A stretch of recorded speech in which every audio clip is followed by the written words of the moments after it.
First of all, massive spoilers for the whole Vinland Saga manga. Thorfinn is wrong. So why do people worship him so much while calling all the other, honestly more realistic characters in the story wrong?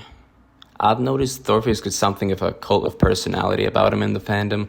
He can do no wrong. If only everyone else was like him, the world would be a better place. And I love Thorfinn. Absolutely kind of adore him, in fact, and he's one of my favorite characters in like all media, but he is wrong.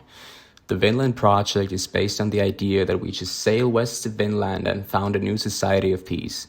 Only essentials can be brought. Food, tools to grow food with, tools to hunt food with, tools to build with, etc., etc. No swords, which is insane. Because what happens when the society lands and they're immediately attacked by a group of violent savages? Well, they would die.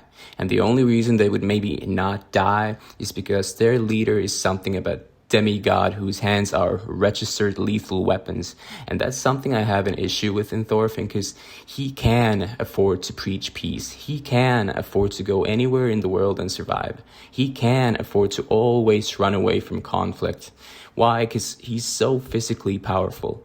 Other people whom you could consider to be more realistic need swords in order to defend themselves.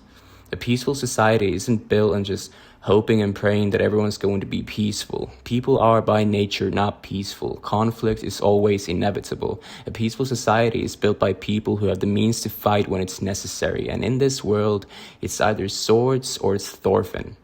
So Thorfinn brings his own people with him to Vinland, which results in the deaths of thousands. I mean, first he unknowingly brings the plague with him, which gets so many of the natives killed. And then, because he's hoping people can just talk things out, he gets dozens of his own people killed as well as the natives he didn't want war with.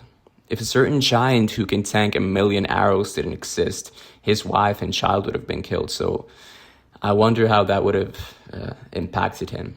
So what happens at the end of the story? Thorfinn runs.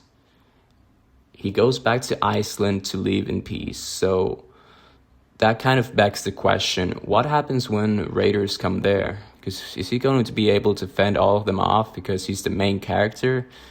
Or is he going to arm his people with sword and shield then? Or is he just going to run? And if he's going to run, then how? How does that work?